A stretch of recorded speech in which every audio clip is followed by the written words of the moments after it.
Good morning everyone. Well, don't really know how to sort of start this video.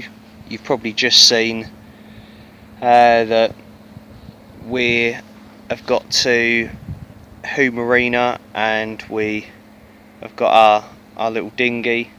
I'm with Andy from Kent Survival, and yeah, our plan was to try and get across to Darnet Fault on its own little island, and Hoo Fault, which is on its own island as well, in the River Medway here in Kent. Well, it's about 24 hours later now, and it didn't really go according to plan. We had to abandon trying to get to Darnet Fault. We've not really got the right boat for it. I say a boat, it's a dinghy. The currents and the tides were pretty strong, and as a result we had to land on the back of Hoo Island, and we left the boat and we carried our equipment, our rucksacks and camping stuff, along the island, which was a lot of bushwhacking, and there's no real marked trail and stuff, which was about a mile in total, but it felt a lot further to the fault. And then we walked all the way back. We picked up the dinghy and we launched it from the old jetty at the back of the island, and we paddled around the other side of the island, which is over there. So we come around there. We got stuck in a lot of mud. We nearly ran aground a couple of times. Neither of us are particularly experienced with boats and stuff. That's probably one lesson learned already. And yeah, we sort of got stuck. I got stuck in the mud at one point, pretty deep, past my knees. Had some chest waders on. Had to lose them. Thought I'd lost them. Managed to dig them out of the mud, hence why most of the mud's come off my arms now. As I say, it's 24 hours later. Got quite a bit of sunburn as well. Got the waders out, got the stuff into the fault, and then we went to try and carry the boat up the beach. This has taken us 8 hours by now at this point. We'd launched the boat from Hoo Marina at midday, and by the time we got everything at the fault, camping equipment and the boat, it was like nearer 8 o'clock I think. And it's hands down the toughest thing I've ever done, without a doubt. Andy has said exactly the same thing. I wasn't even sure if I was going to make this video. I just thought, well, I'm going to do something and tell you about it anyway. Anyways, that's only half the story. So we're carrying the boat up the beach. There was a bit of glass in the mud and stuff as well. The mud was very deep, so we were struggling to sort of stay on top of it really. We'd laid some bits of wood down and stuff to try and get across, and accidentally dragged the boat through a bit of glass, got a puncture in the boat. Boat starts deflating, get the repair kit out, trying to repair it, and the sealant doesn't set for 12 hours and the patches weren't sticking. Obviously you're meant to do it in ideal conditions. So we had to dump the boat on the beach, and at one point we were strongly considering calling the Coast Guard out to come and get us, because it was low tide. It's still low tide at the moment, and no one could come out and get us. Like, you know, boats can't get in that far across all the mud and stuff, and even if we could have got the boat fixed, we'd have had to wait for the high tide to come back in. So, and this is where Chris, aka Wilderness Nomad, comes into this story, and we are going to be forever in his debt. He has said, I basically contacted him and said, you know, because I think he lives locally, he's done this trip before. He's camped at Hoo Fault twice. He's got like kayaks. He's got better boats than us, basically. And I said, look, we're in the shit here. Do you know anyone with a boat big enough that could come in at high tide and get us out? He said no, but he said I could come and get you tomorrow when the next high tide, well, the next high tide was actually 3 AM, but we was going to try and signal some boats and stuff, but we had no luck trying to do that really. I think they all just thought we were mad, which I suppose we are in a way for doing this or trying it. And instead he said, well, if the shit hits the fan, I can come out, launch my twin kayak and a spare kayak from Hoo Marina. If you can walk round to that side of Hoo Island, I can come and pick you up, make a quicker crossing and get you off the island. So it's about 10 AM now. We've been up since about 7 AM. He said, so if you can camp there overnight and hold up, I can come and get you out. So yeah, he's going to be turning up at about any time after 2:30 with he's estimated, because say high tide's about 3 PM. So yeah, that's the situation. We're both pretty fed up. I mean, we had enough camping gear and stuff to get us through the night. We got enough water and stuff like that, plenty of food and that.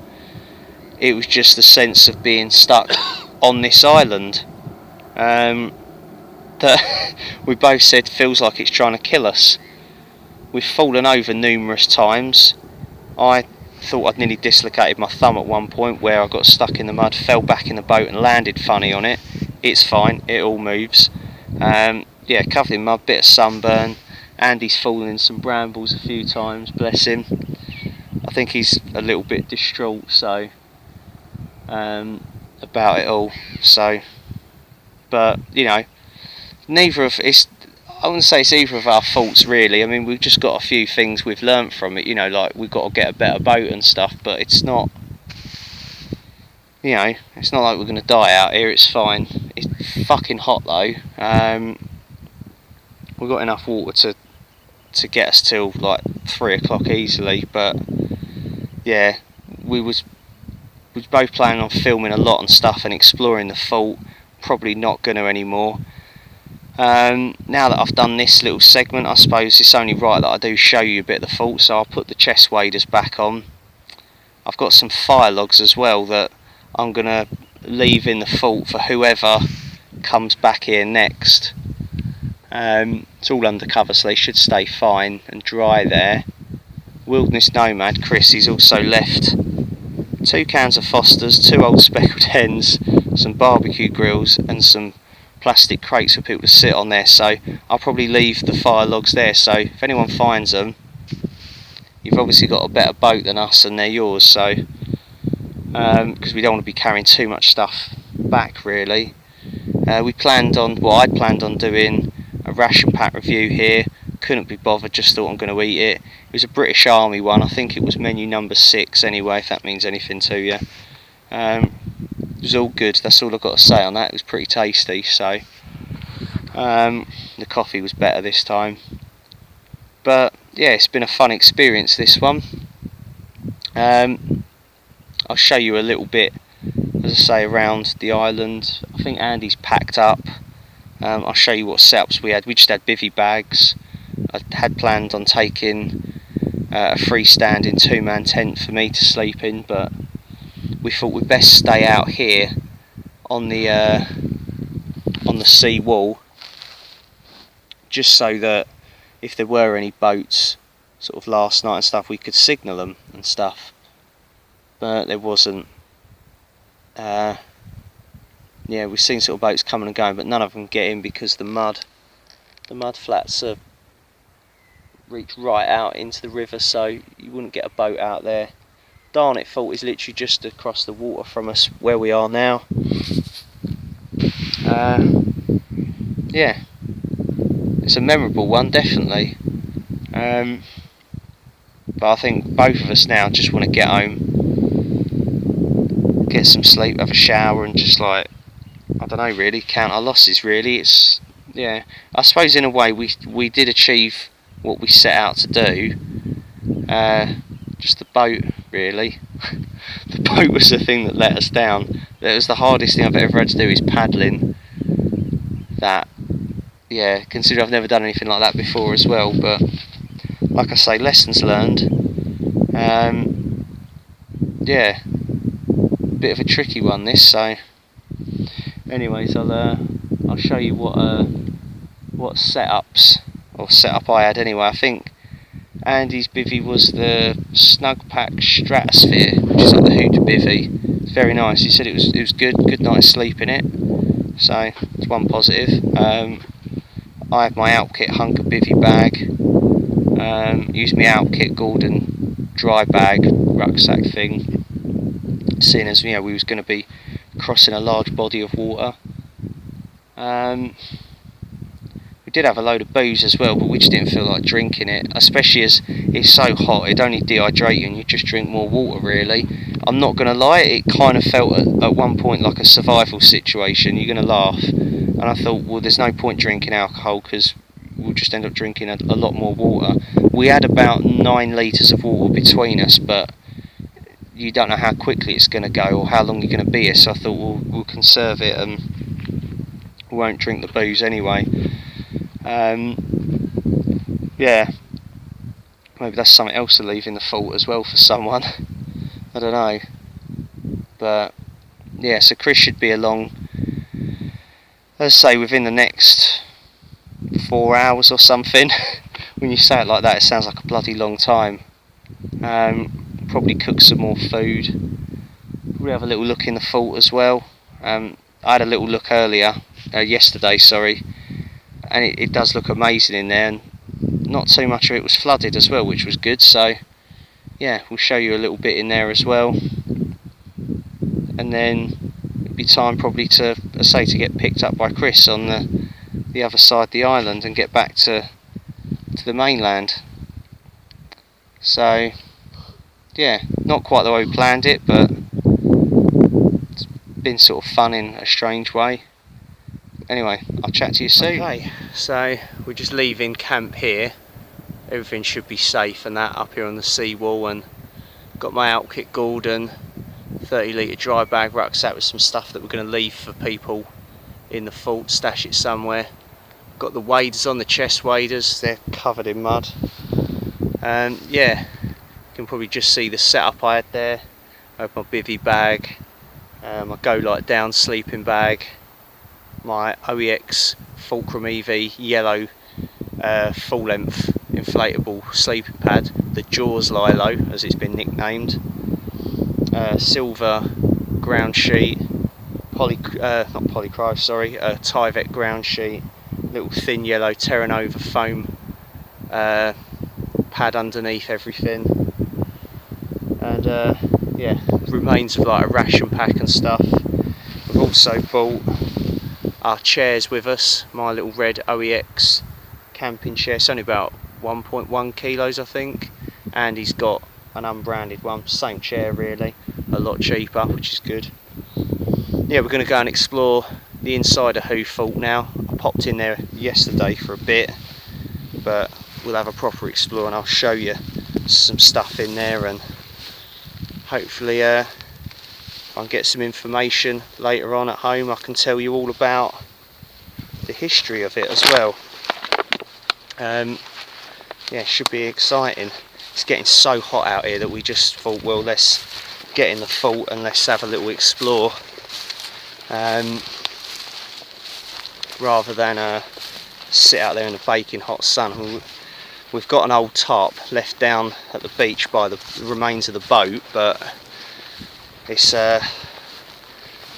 quite a treacherous sort of trip to climbing over stuff and climbing down stuff to get back to it, and we haven't got anything to really pitch the tarp up with anyway. There's no like trees around to string the tarp between to get under for shade, so yeah, it's a pretty inhospitable place here, considering the mainland is literally like less than a mile away.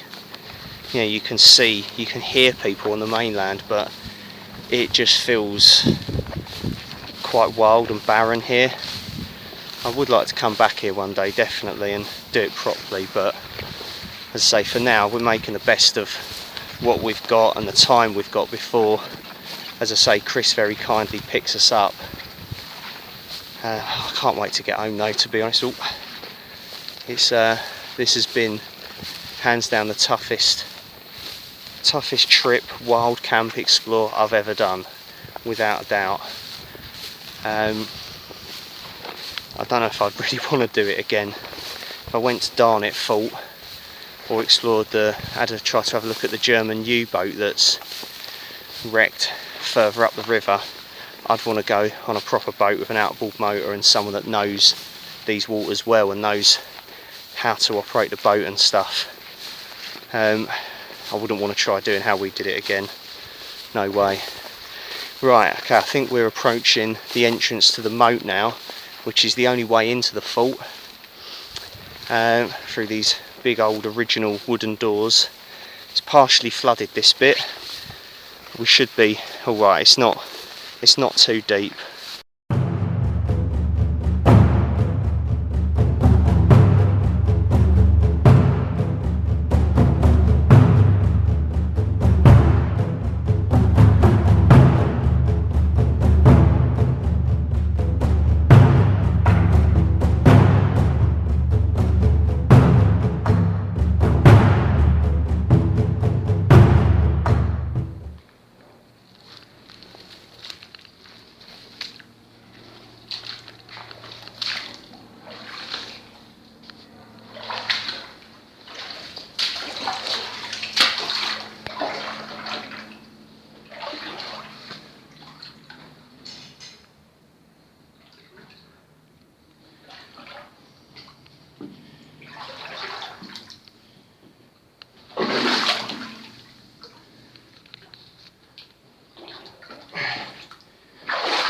Look at these original doors with the metal coating on the front as well, and look, how cool is that?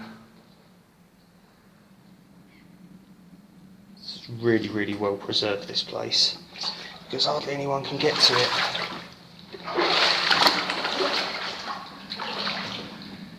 Yeah, this is like the only bit of water in the fort, really. Look at these doors. How amazing is that? Right, I'm going to start from here and sort of look in each individual room. Now these could be quite deep, these little pits here.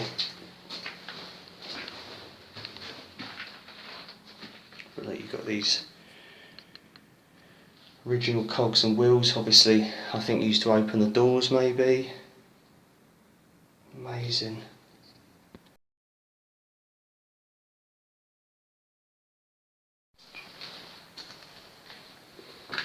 The steps are still really well preserved. Got all these hooks on the wall. Wow.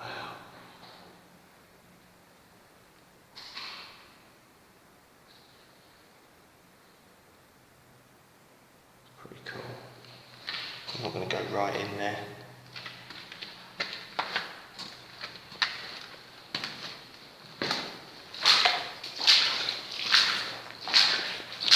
And I think we've got the same on the other side as well.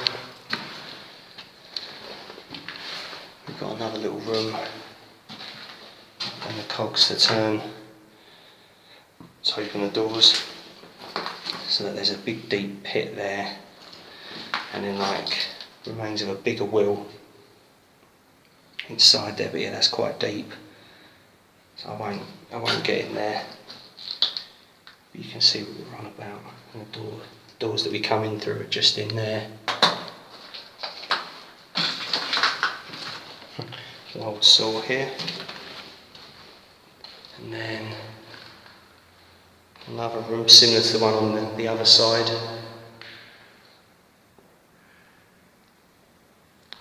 What I'm probably going to do is get my big screw fix work light out in a second, just so there's a bit more light. So we've explored over there.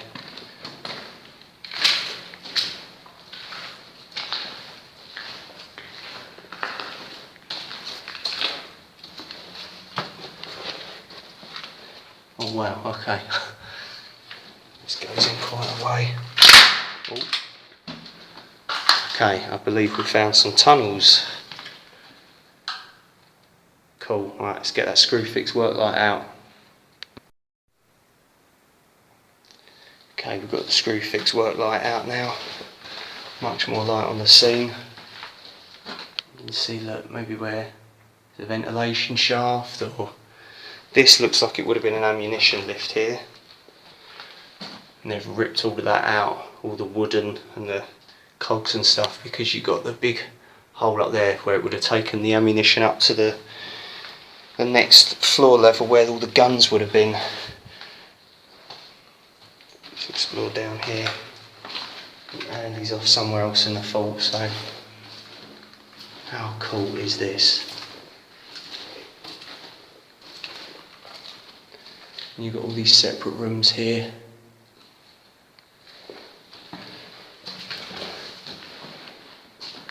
Wow. And they've got like this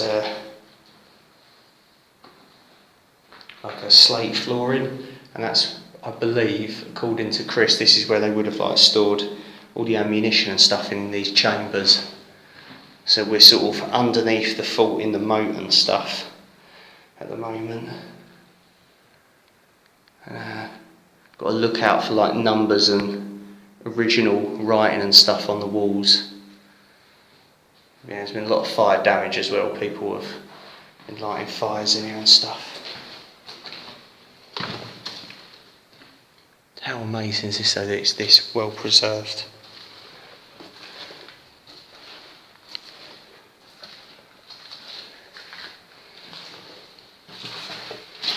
I'm going to try and have a look in every single room. I think this is probably, yeah, there's another ammunition lift, or what's left of it.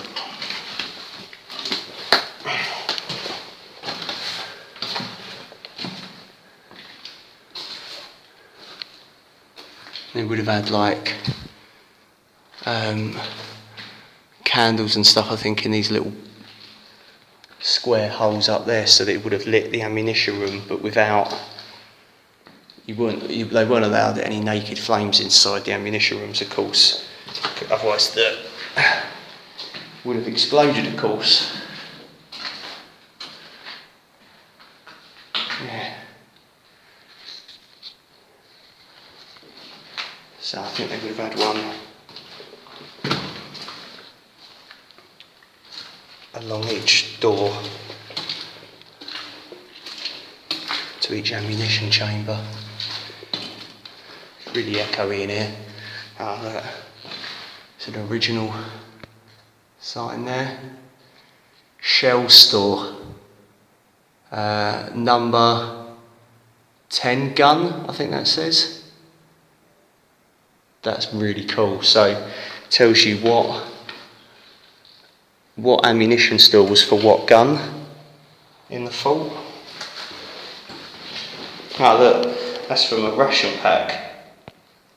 Biscuits fruit, I've had them before.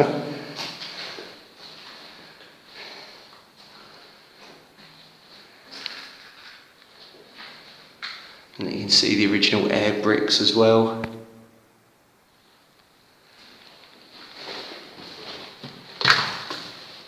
Amazing. There's a sense of claustrophobia in here though. Don't know how people, like soldiers, could have worked in here. That would have been a lot more habitable then. A lot of rubbish dumped in this one.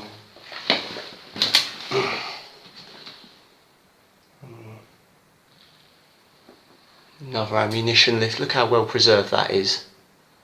Unbelievable.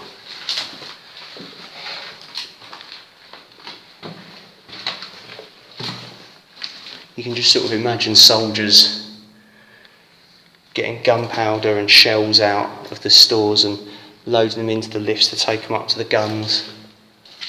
Could have been a hive of activity. But then I think a lot of these forts were never actually used anyway in combat. It was more just a threat from Napoleon, of course. But you can see where some of the walls coming away. Got to be careful.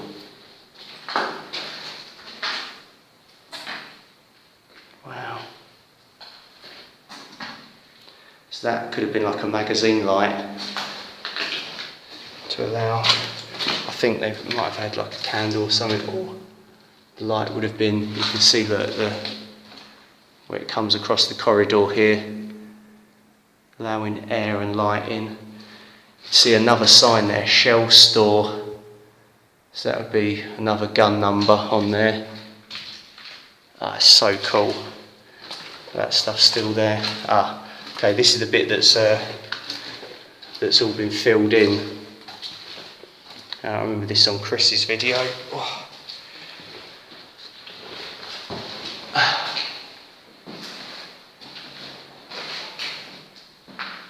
You can sort of see the doorway there, what it would have looked like.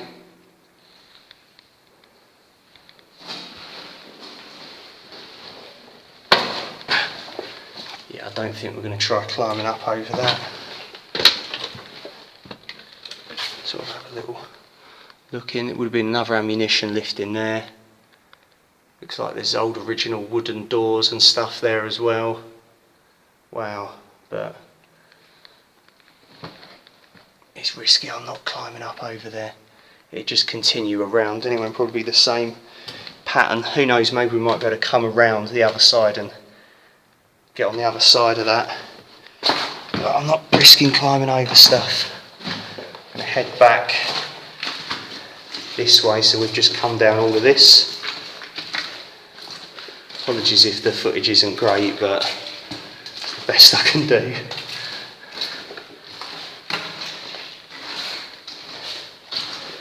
Thing is, it's so difficult to get out here, as of course we've shown, unless you've got a boat and stuff, and like a proper boat. So I suppose really this is the best you can get, really, is just watch other people's videos. So that's why I want to try and do a good job for you, so that you can get to see it. Right, we're back out near the entrance at the start. Look at these original wooden door frames as well. Are they original screws in there? Who knows? Unbelievable. Yeah, back out of the entrance there. That's pretty cool. I'm guessing, let's see what's down here. There could be more tunnels down here as well. And yep, there is. Wow.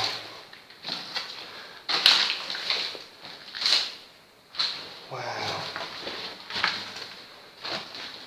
Another ammunition lift.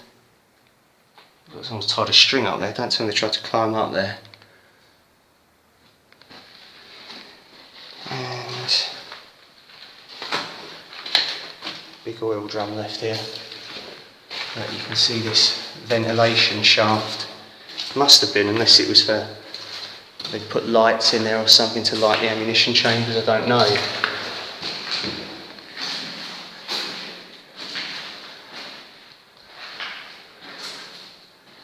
Wow. I know a lot of this all looks the same, but there might be something different in one of these. I want to explore all of it, you know. Don't want to miss any of it. Yeah, there's more shell store for number 2 gun, that says. Wow, look at that. Just see it there. I like that old font as well that they use. It's the same as in East Tilbury Gun Battery. The signs in there are so well preserved.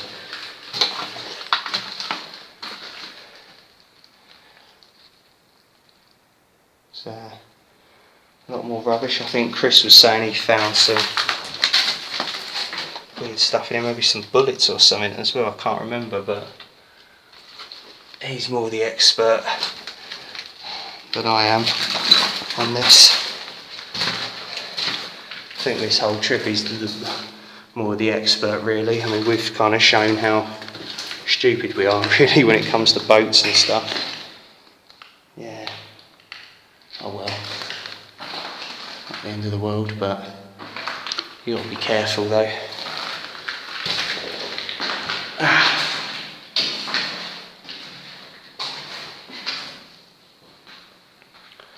Can't see any writing up here on any of these.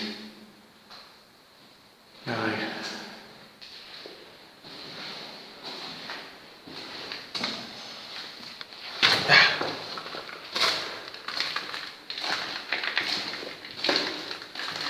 haven't even shown you the top level yet of the fort.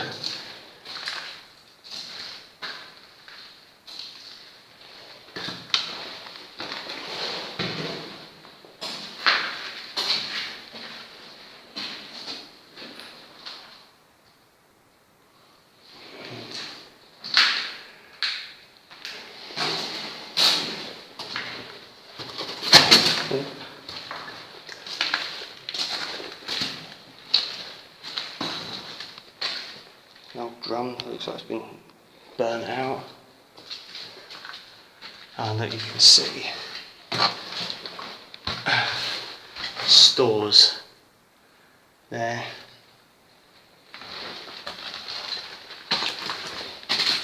Another ammunition lift going up there. It's funny that they've ripped all of those out in this fort.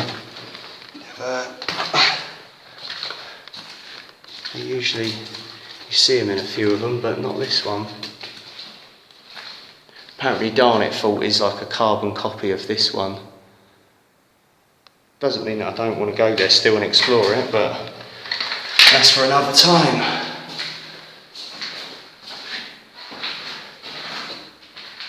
Yeah. It's just amazing how this has survived this well. It's pretty impressive.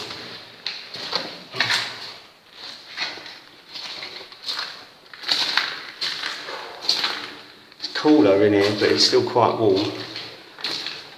That's probably due to the waders that I'm wearing. I don't allow for breathability.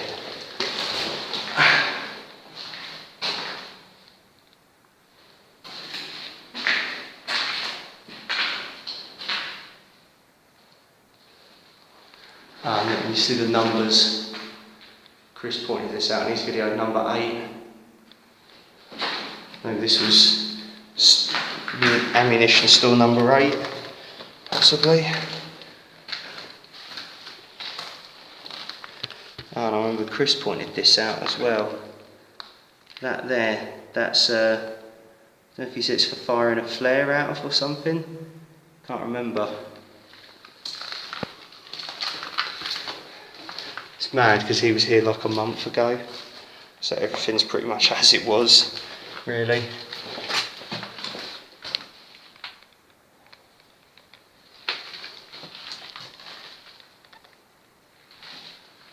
And there's the other ammunition lift. An original piece of wood there, potentially.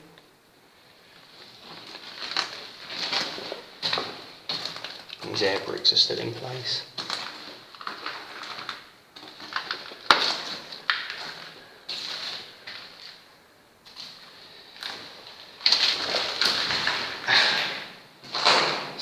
Fire over there. Oh, that's definitely some original wood down the rim, pointing that out. Apologies mate, I'm pretty much making a carbon copy of your video. Oh look there, that's quite cool.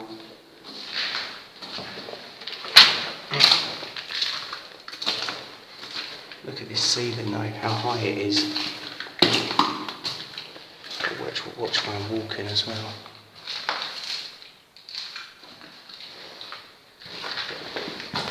I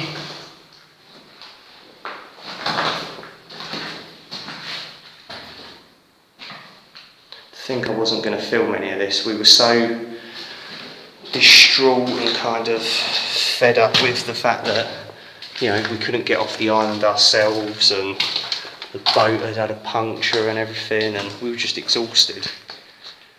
And we had some breakfast, and I just went, you know what, I'm going to start filming.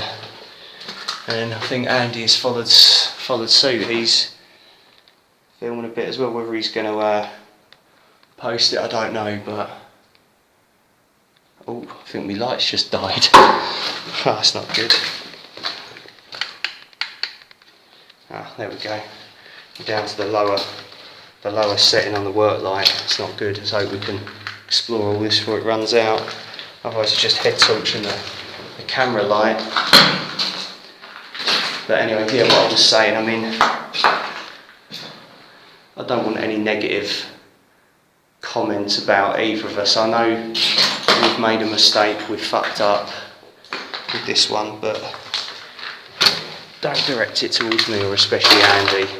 Andy's particularly distraught about it and stuff, so there's no need for it. Just you know, lessons learned and move on. So, you know, hopefully a few of you will get in the comments and just wish him well and make him feel a bit better, because he's feeling a bit sorry for himself at the moment, bless him. So yeah, but you know, he's I think he said to me he wants to have a break for a couple of weeks from YouTube because of this. Oh look, that looks like an original bit of wood. It's a bit precariously perched though. Let's be careful going in here. Here's the other ammunition lift. So we're directly below all the guns at the moment, obviously.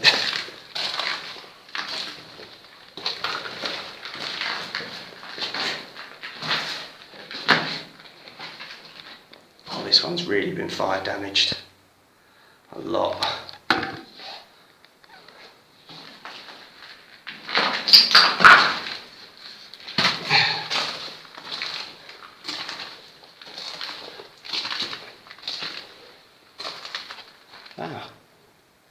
That brings us out into the middle of the fault there.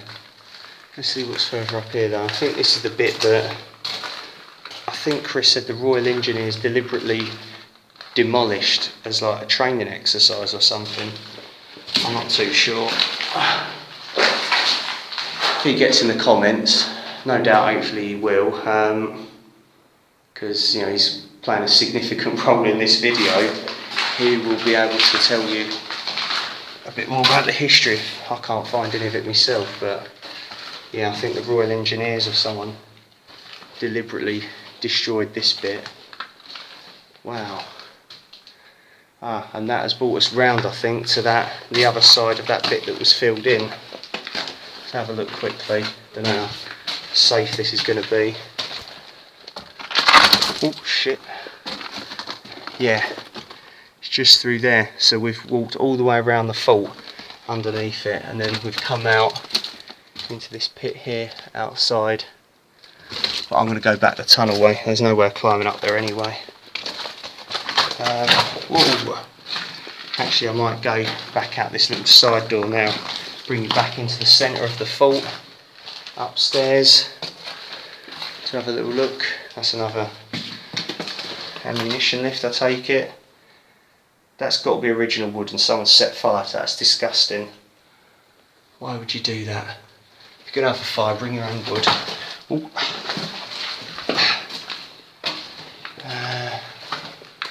Where is that? Here it is. And we've come back out this way.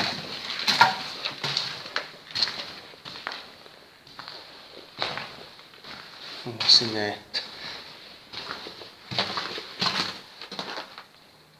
Not a lot.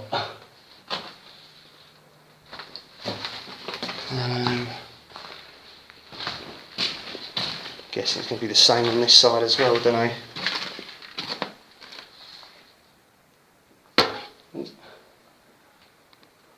Yeah, I don't know if that's just ventilation shafts or... no idea. Pass, sorry.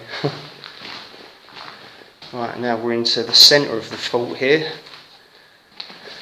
This is a really cool bit. It's sort of like a mixture between a jungle and an abandoned city. Look at this. Wow.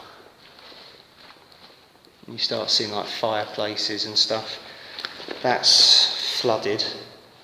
Don't know how deep it is. Oh, there's something over there as well. Do you know what? I know it's bad, but I don't know if I can be bothered. Just going to show you this bit.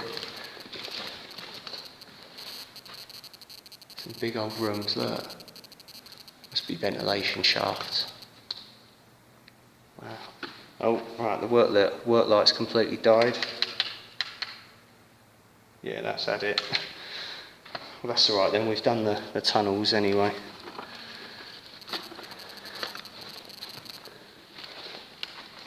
Got some fireplaces and stuff there. So you can see where the original floor would have been, and all of this would have been floorboards probably on top of this. It's pretty cool.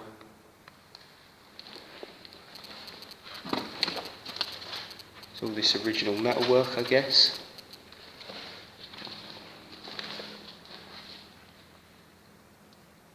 Wow.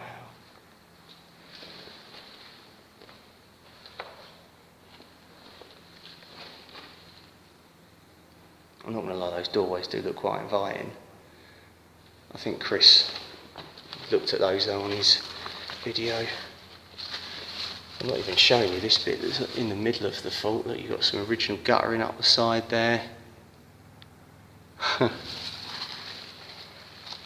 And they're the steps that lead up across the middle, across this little bridge here, and onto the gun emplacements up the top. Oh, look at that. See if you can see that. It's like bars and stuff. I think Chris said this might have been like a little jail or something. I don't know what is in that water there, but that looks horrible. I think maybe that was like a little, I don't know, like a small prison or something, I don't know. And there's the entrance that we come in again, those two big main doors. Got another little room to the left that looks exactly the same. Oh, look at that. Nasty.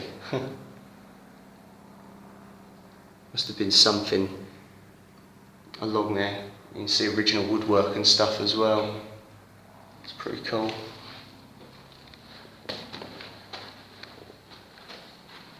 It's an amazing, amazing structure, this. I'm going to walk all the way around this and then we'll go up those flight of stairs. I'll show you up there.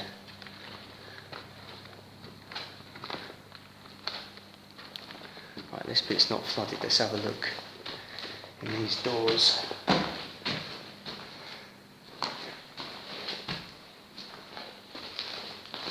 I think, yeah, there's just these trenches. Obviously there must have been a floor over this, but I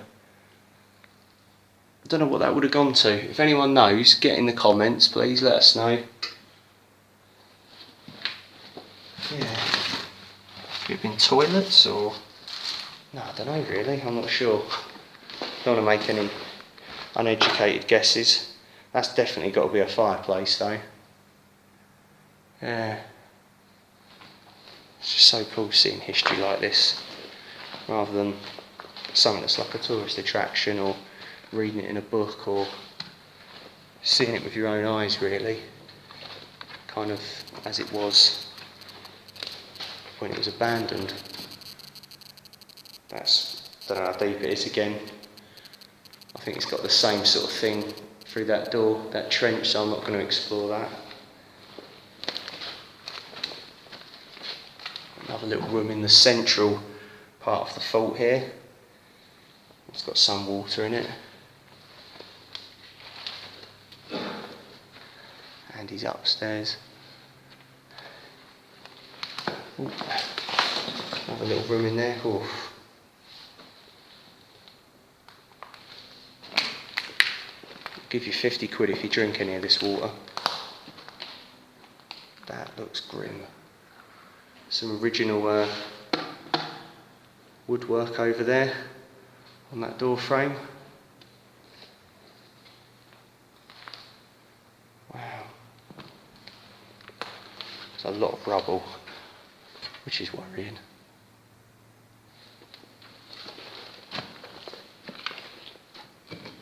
And then these rooms here, I believe, would have been like toilets, showers.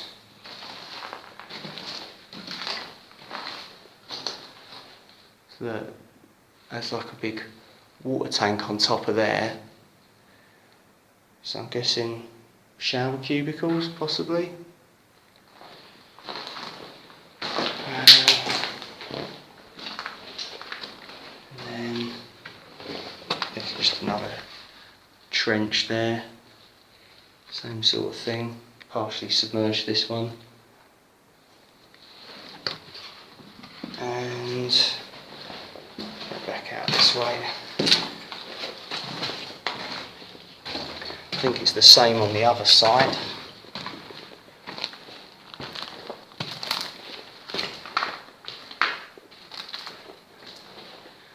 Yeah, you got like another big water tank. I don't know if that's lead or a bit worrying. Oh, look at that, yeah. They look more like urinals, but God, you wouldn't have had a lot of space in there, would you? Look at that, that's like slate. Original slate, wow. But you can kind of see what it would have been. And it looks like there would have been dividers here, so maybe individual cubicles or shower stalls. There's original pipe there. That's cool. You've still got some of this original white paint on the walls.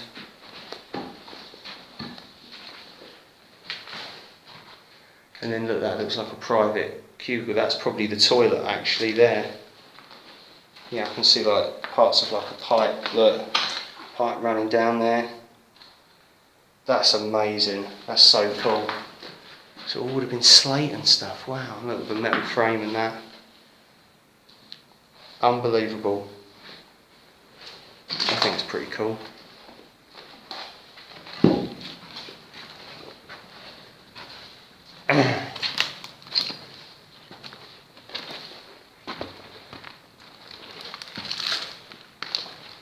See what's in here.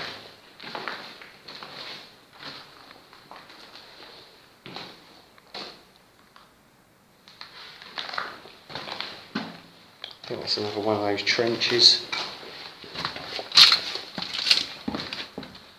Yeah. Maybe drainage or something, I don't know.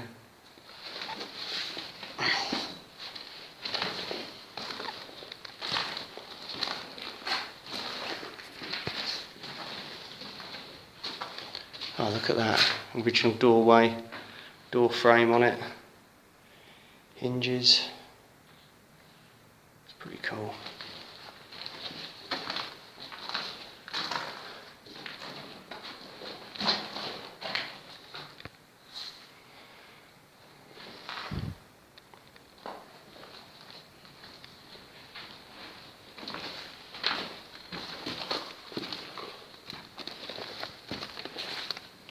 There's an old mess tin down there. I don't know if it's original. Oh.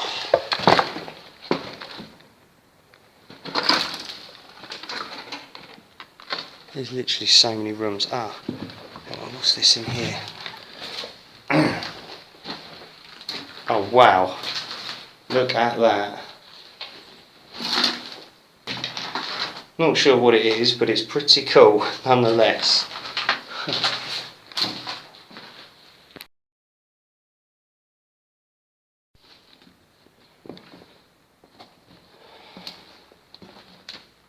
These would have been storage rooms, or there's a pipe going down there. Maybe they were individual toilets, I don't know.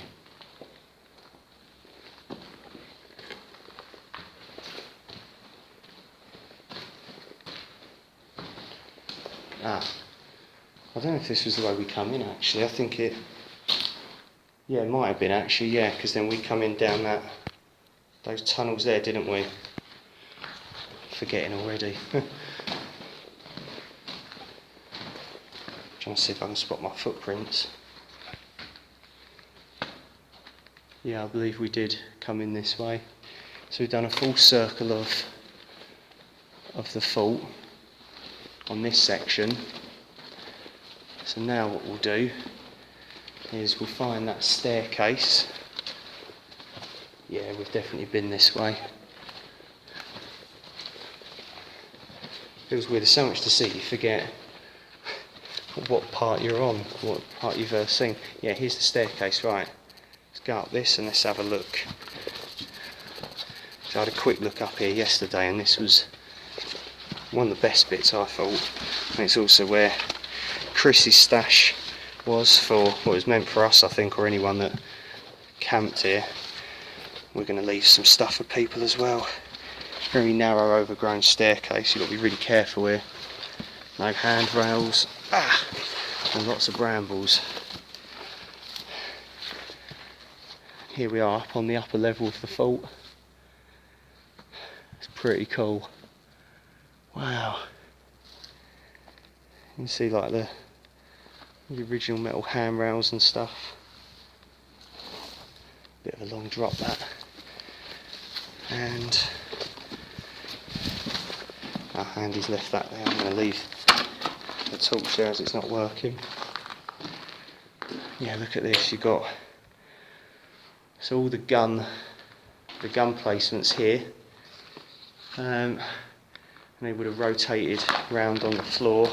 You can just see that there. It's like most forts, like Shawmead, Clift fort, no doubt. And like the shutters as well. How cool is that? To climb up there later, have a little look round the outside the fort. What a view though. And that's where we've got to get back to over there. That's Hoo Marina and the mainland. Gillingham's just over there. I might even be able to see Cockenwood Fort from here. Cockenwood Fort is over there where those trees are, where me and Candice Beefy Pad camped on top of it. Oh, there's Andy. But look at this. Absolutely incredible. And it's so well preserved.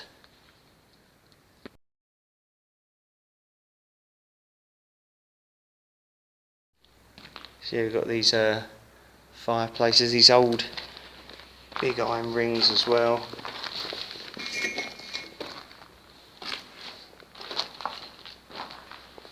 Andy's just told me he feels a bit better, a lot better, which is good.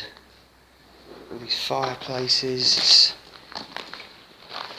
And this is where those ammunition lifts would have bought. Oh, there's a massive spider in there. Would have bought up all the ammunition stuff from those munition storage rooms. And look, how cool is that? You can almost see the fort working. You know, if you sort of use your imagination, you can kind of picture it all.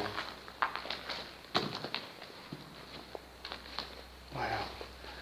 And I think Chris's little spot was round here somewhere where he camped.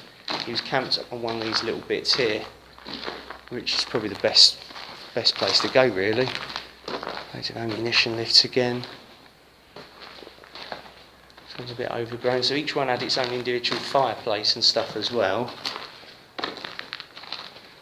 So it's also the only way they had any natural lighting as well, of course, because you know, this was before electricity and stuff. It had been requiring naked flames for light and stuff, and natural light.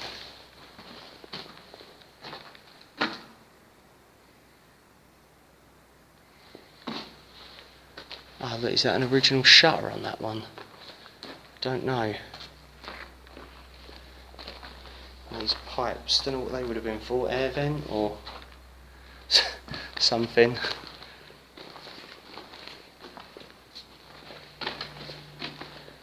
You can see like the chimney of the fire as well, so it would have gone up to the roof.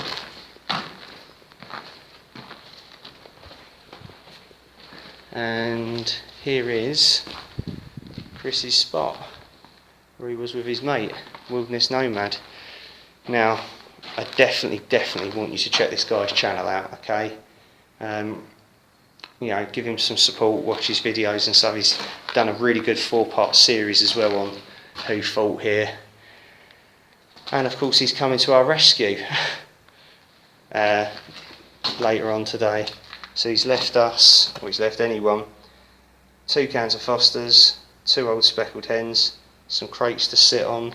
I don't know if he left the brush. Some barbecue grills, maybe some bits of wood as well. You can have yourself a fire in there as well. It's the nicest spot because it's got, you know, flat, hard standing concrete on it. So I'm probably going to stop here and, as I say, leave our bits and pieces for whoever's here next. So this is Chris, aka Wilderness Nomad's spot that he camped at, and we are adding to the collection some silver gaffer tape, because gaffer tape fixes a lot of things, you know. We've not tampered with the lagers, or what is it, Fosters and the old speckled hens. I'm not a fan of them. I don't know if Andy is. But what I'm leaving, and I'll tell you what, for a bit of a laugh, right, if you could do this, if you do come here, anyone, you can comment on this video or send me an email, whatever, and I will mention it in a future video. Either comment, or if you can, do a video yourself, or post some photos of it, whatever. Do a review of these ciders each for us. I've not actually reviewed these, so they're from Pearson's Cider Company.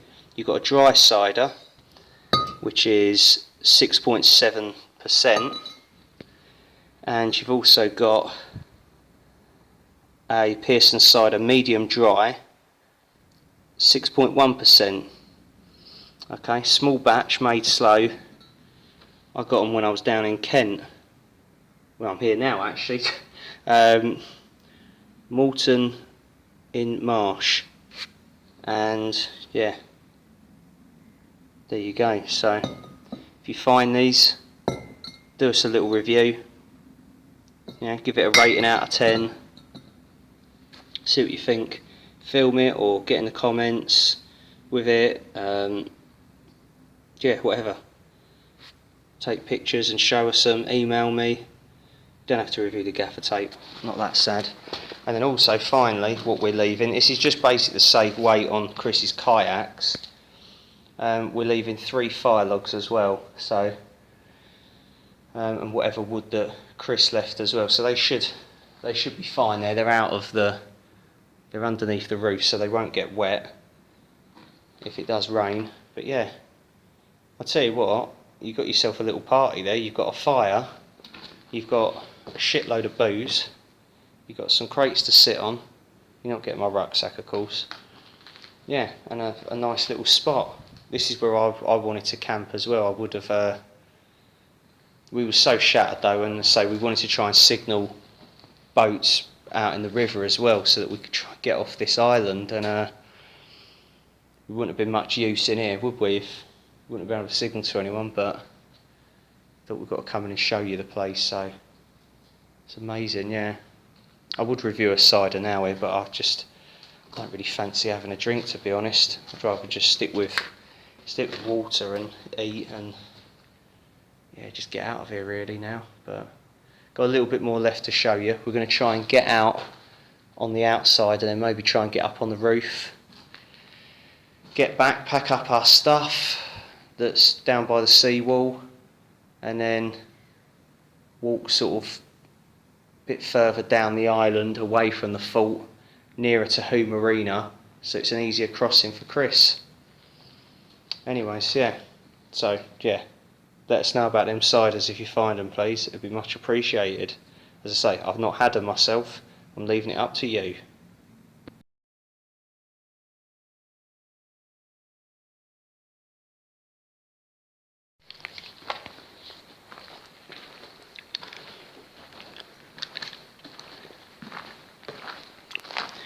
I've not got much more left to have a look at really. Just sort of showing you around the upper level a bit more. And what I'll do is I'll climb outside and show you the outside as well. But briefly taking a look outside, and some amazing views. Very, very hot outside though. It's nice and cool in here. Now there's my work lights. This is where I came in at. And there's the staircase going down. So yeah, we'll climb out here and we'll take a look. Oh, it's coming up to midday now, I think. Got Gillingham over there. Hoo Marina's over there. That's where we're going to be getting. We've got a sort of we've got to try and find a way across all these channels and salt marshes or somewhere. Either that or if we walk back this way and then head over to that side of the island over there, we can get picked up by Chris and his kayaks there. Show you the outside. Look at these gun emplacements. Look how the stonework is so well preserved. You know, like hundreds of years of being battered by the elements and stuff, and how well it's holding out. And this slope down here, of course, will take you down to the moat. Quite a big drop. I think there's still a bit of water left in there. Yeah, it's just down there. There's actually the doorway, the entrance, how we got in as well. So we're over the front of the fort, and our stuff, I believe, is somewhere over there actually, I think, yeah, behind the trees there. Look at this. Could probably have slept out here in a bivvy bag. It's a bit of a slope, but you could have done. And this bracket on the top here, up there on the roof, we think could have been something to do with maybe when it was used to fit like an anti-aircraft gun or something in World War II. Not actually sure, to be honest. If anyone knows, once again, get in the comments. I think that should become a catchphrase of mine. It's an amazing structure. Absolutely brilliant.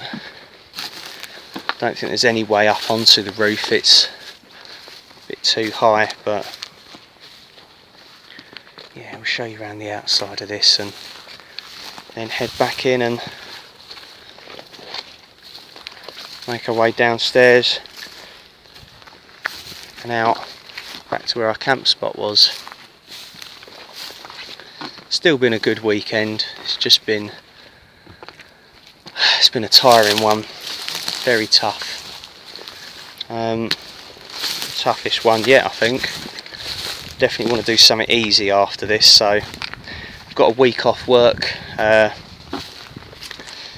of tomorrow, so I feel like I've earned it. Look at these, they're so well preserved.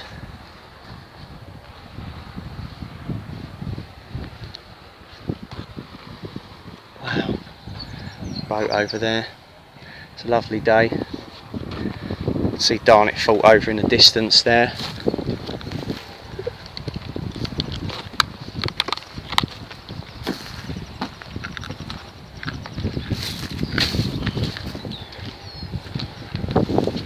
There's something on the top here as well.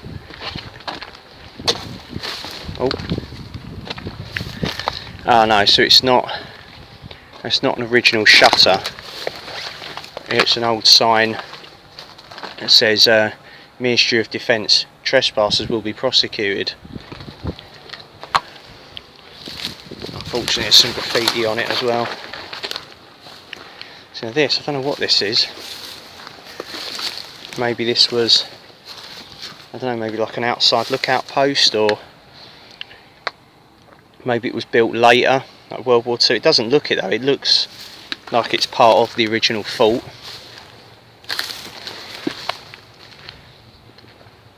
This bit's looking a bit more overgrown here. There was a big drop over there, wow.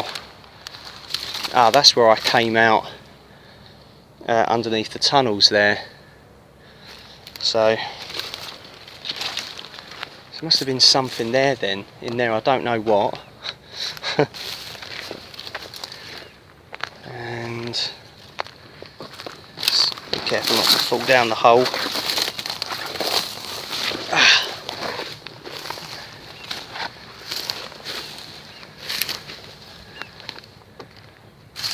Try and remember which one we come back in at. Ah, that's Chris's spot there, so I'm going to come back in this way, I think. He definitely had the best spot. Amazing views, it's amazing. Now Chris, was that your bucket for doing number 2s in? It's a good idea if it was.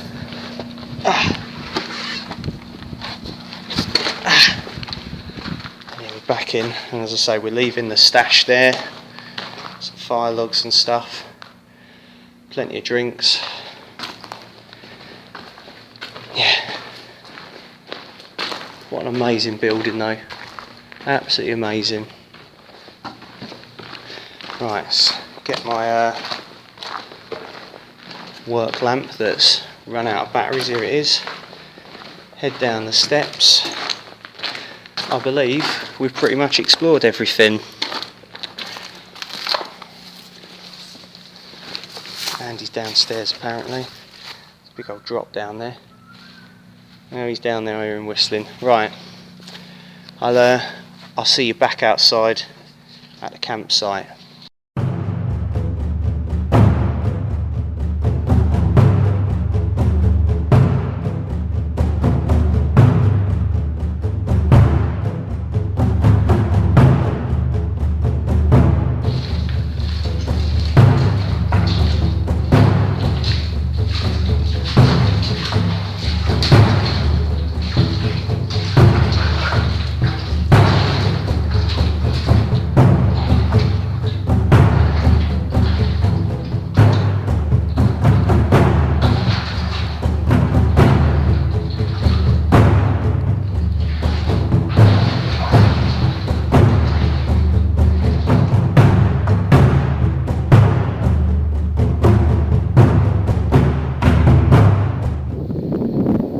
As you can see, we're back at camp now. Andy's just getting some shots over there. I'm going to get all of this stuff packed up soon and hopefully head off sort of that way down the island, avoid these channels here and salt marshes and stuff, to the side of the island nearest Hoo to get picked up by Chris. I'll show you just over here. I'm going to zoom in. You've got Darnet Fault there. We'll have to do that one another day and explore that. That's not private property. I don't even think it's a listed structure, and apparently you can land a boat there perfectly legally. Of course here it is considered trespassing and stuff. I think it's Thames Ports or Peel Ports own it.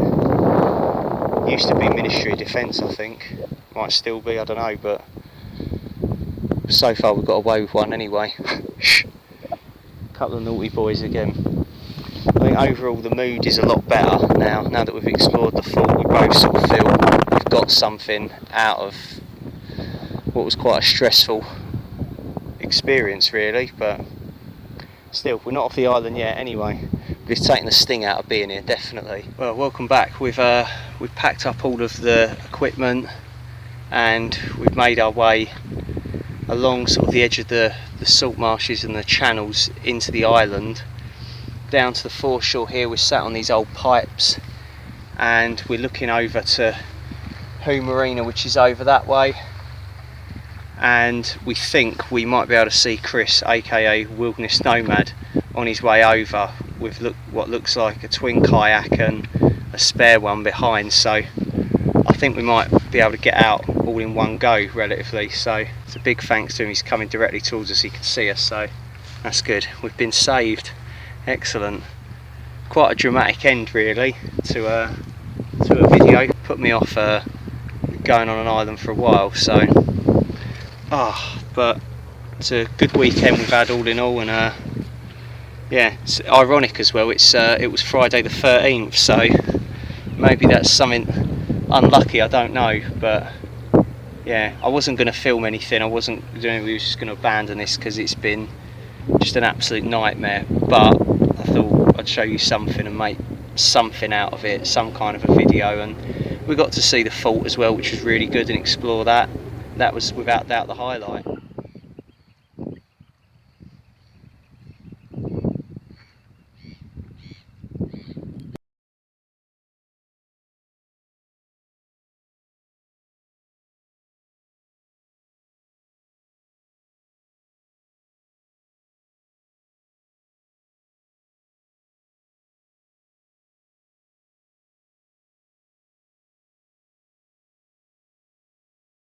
So what you've just watched was the footage that I had left over from mine and Andy from Kent Survival's weekend trip to Hoo, which is out in the River Medway in Kent.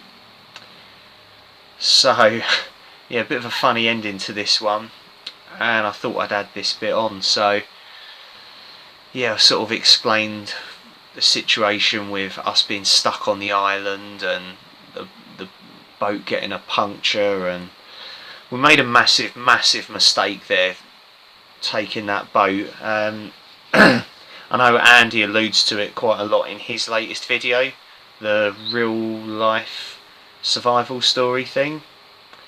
So what I'm going to do is put a link below for you to check that out, and he explains the story a lot better than me. He's a much better storyteller, I'm not going to lie, and he's got a better beard as well. But anyway, and yeah, so Chris, Wilderness Nomad, he did come and rescue us, as you can just sort of see the footage at the end there.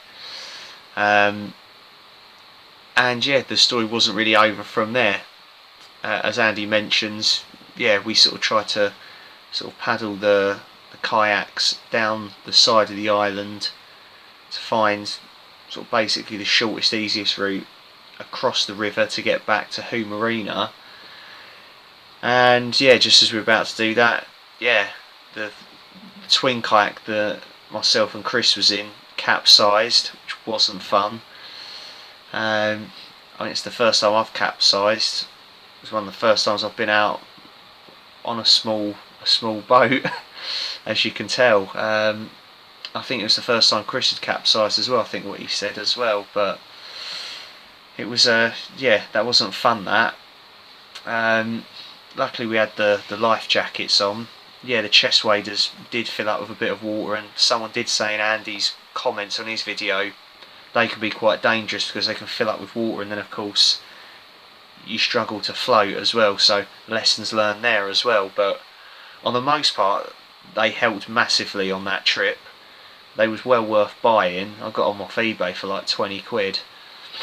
They're fine now. I've done a few sort of other trips and explores with them since. I think there's a hole in the boot though, might be leaking a little bit, so I've got some stagnant water in in the right boot, but hey ho. And yeah, stupid me, put my phone, not this phone, I've got a new phone since, put my phone in like the pocket of the chest waders, thinking, oh yeah, we'll be alright, I'll film the trip across, and the kayak thought make it a bit exciting and stuff. No, it was the hardest thing I've ever had to do in my entire life, without doubt. And yeah, it was there was no time for filming really. It was just a case of just get paddling and try and get across the river. So we capsized, got back on, rewrited the kayak, the stuff was strapped to it. I'd lost my OEX little sports camera, which was meant to be 200 quid. Luckily I got that for 30 quid off eBay, so I found another one of those on eBay, by the way, for 30 quid. Exactly the same camera, so I'm going to try and get that. So I lost that to the Medway. I lost basically my OEX walk-ins pole, which I'd gaffer taped an old selfie stick to. That had that OEX camera on as well, so I've lost that. That's no biggie. I've bought loads of new stuff since, including this tripod that I've got the phone camera set up on. I've bought a new little selfie stick and a new little gorilla tripod thing, those little with the bendy legs that you can like fix to trees and stuff. Got it all pretty cheap. I bought it cheap off eBay, so not too bad. So I can cope with losing the gear. Thought I'd lost all the footage as well. The phone was completely knackered as soon as it went in the water. Dried it out in some rice when I got home. It sort of worked. It switched on after a few days. Sound wouldn't work, couldn't make calls on it. The footage had survived on it on like the little mini SD card, and my SIM card had survived, so I basically took them out, got a new phone in like 2 days, same phone, got it in this one. Could not believe it survived. The sound worked, everything. So that's what you've just seen. As I say, unfortunately I couldn't film I didn't film too much. I mean, at the time when the boat punctured and we was shouting and SOSing for help on the island, I think the last thing on my mind was I should film this. You know, it kind of wouldn't have seemed right really to be worrying about YouTube and filming when we was in, I'm not going to call it a survival situation. I mean, we weren't hurt, we weren't injured, we had camping gear, we had water, we had food. It was actually quite a nice camp, I'm not going to lie. It was quite luxurious really, it was really nice. It was really hot, but it was nice. And I just thought I'm not going to film anything then, so and yeah, didn't film any of the trip back over and stuff. And I remember when we'd rewrited the kayak and got back in, so it was full of a bit of water, and it was to be expected because it sits slightly below the water, especially with mine and Chris's weight on it as well, and all of our equipment. Andy's camera equipment did survive, as he said in the video, which was good. My Outkit Hunker, that's the bivvy bag. The Outkit Gordon 30 litre rucksack, meant to be a dry bag. Andy mentioned as well, don't buy them if you're planning like a canoe or kayak or boat trip, because they do not keep that kind of water out. I mean, they're alright for rain and stuff like that, but nah. Luckily a lot of the camping gear actually survived, it just needed drying out and cleaning and stuff. Lost a couple of things, you know, like some matches and stuff, but that's nothing too bad. Yeah, my footage survived. Phone was knackered, lost the camera, but that was, as I say, I've got that back, or another one, so yeah, all in all it was a memorable one, definitely. I'm glad to be back on dry land. I've never been more glad than ever. And as I've mentioned before, I'm forever in debt to Chris, Wilderness Nomad. He is a top bloke. He's one of the nicest people I've ever met, and he didn't want anything for his time for coming out. He lives sort of just outside Maidstone in Kent, and that's quite a trek to get over to Hoo Marina to come and get us. So he went way out of his way, and unfortunately all I had in my wallet that survived, I know that was in Andy's truck actually, whoops, was like a £10 note, and I just went, mate, just take that, that's like petrol money or something. If I had more I would give you it, but I didn't have any more, which he refused, so I hid it in his truck somewhere in his Jeep. But we're definitely planning a wild camp with him. I definitely want to, so if you're watching this, Chris, mate, name a place, preferably not near water, and we'll do a meet up. I'll supply the food, the drinks. I don't mind covering your petrol. Honestly, it's the least I can do. And also to his father-in-law as well, John, such a nice bloke. If you're watching this as well, mate, thank you very much for just coming out and helping out and stuff. So appreciated.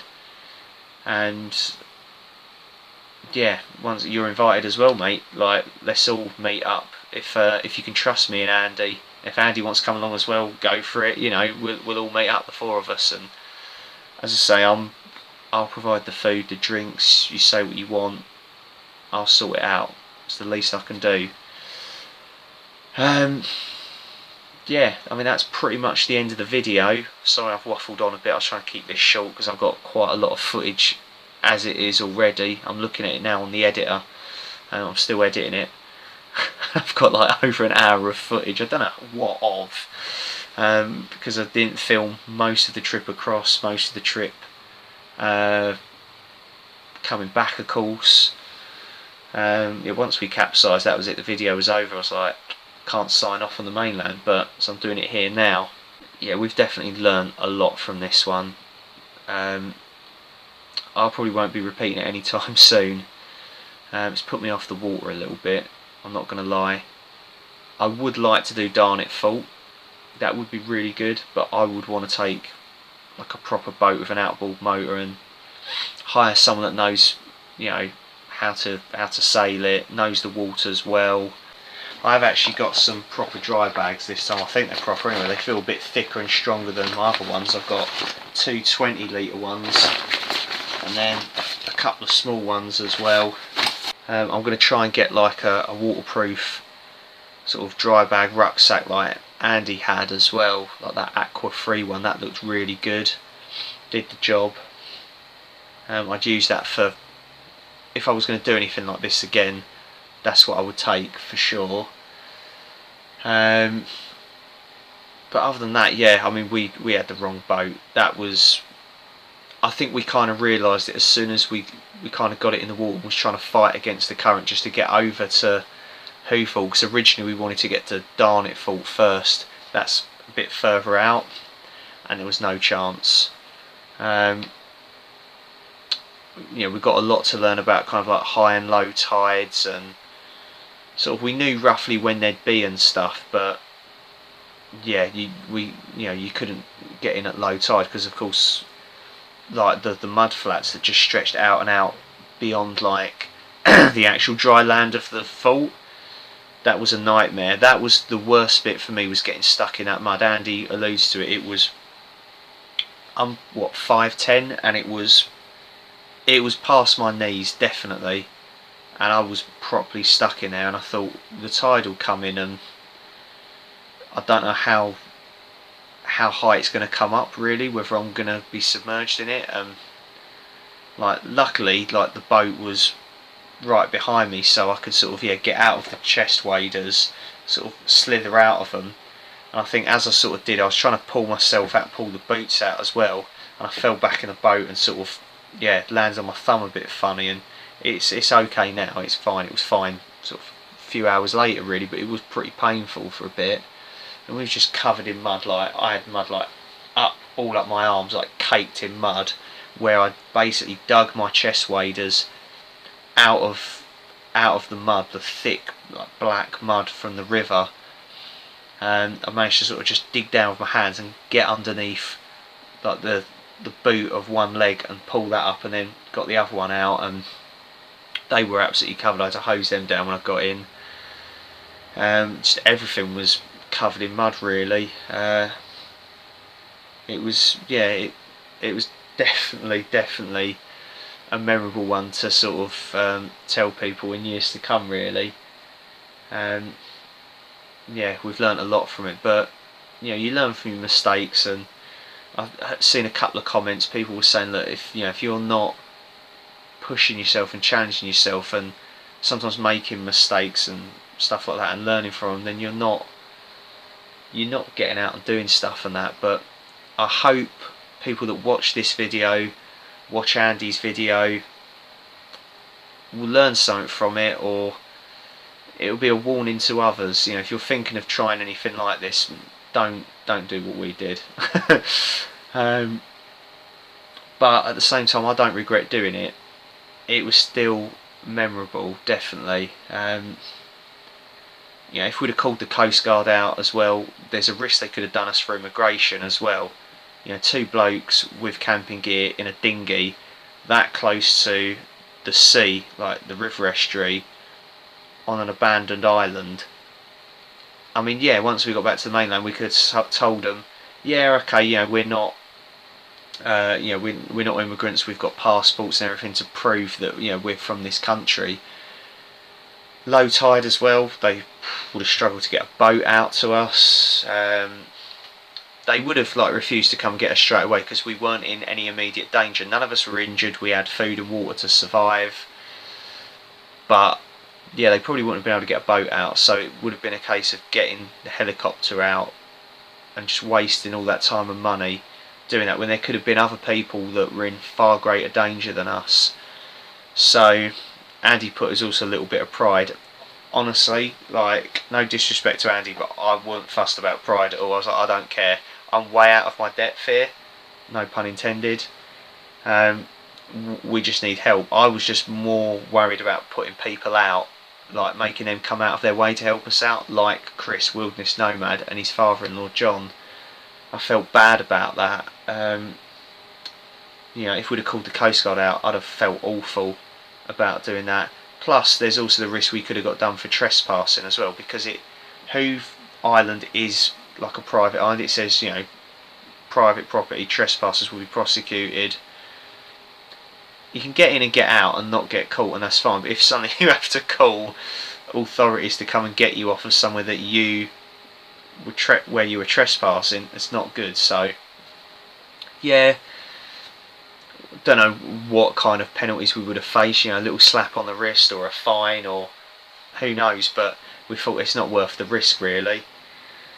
And yeah, as I say, it just would have been wasting their time really. So you know, it sort of worked out in the end. But like I said, I'm forever in Chris's debt. So yeah, I really appreciate what he'd done for us, and his father-in-law John as well. I think he'd even bought water and food with him. Bless him. Honestly, I saw him turn up with it. I mean, like, we had a little bit of food and a little bit of water, but they'd bought like energy bars and stuff because, you know, we was going to be hungry and stuff like that. And it's unbelievable. It shows you that there are good people out there. You know, that not everyone's an arsehole in society. There's some really good, kind people out there. And I think in the worst situations, you know, like, I'm not going to call it a survival situation, but situations where the shit hits the fan, you know, and like wars and conflicts and stuff, like really bad times, it shows the goodness in people, and it can also show the bad in people. It brings out the good and the bad in people, I think. But you really notice the good in people. People come together and help each other out and stuff. You know, there's a humanity there and stuff, and I respect that. That's a good thing. And he said, I couldn't leave you out there. I couldn't leave you guys out there. I could not live with the fact knowing that you were stuck out there and stuff. He's been in situations like that himself and stuff. And yeah, I really appreciate that. So, cheers, mate. Yeah, I've waffled on way too much, sorry. I hope you enjoyed the video. Hope you enjoyed Andy's video as well. And yeah, don't take any advice from either of us when it comes to like stuff like this. We ain't got a clue. I haven't got a clue anyway. I can't speak for Andy, but hope you still continue watching the channel and watching the videos, enjoying them and stuff. And yeah, you make mistakes, you know, you learn from your mistakes. So yeah, hope you enjoyed it. Thanks for your support, everyone. It means a lot. And the kind words as well. You know, I'm glad you guys were safe and stuff like that. I appreciate that. It means a lot. Thank you very much for watching. Thanks for the support, and you will see me again soon. Cheers, guys. See you soon. Bye.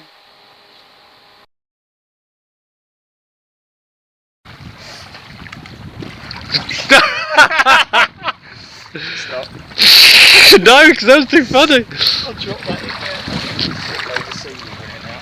That's going to be disgusting.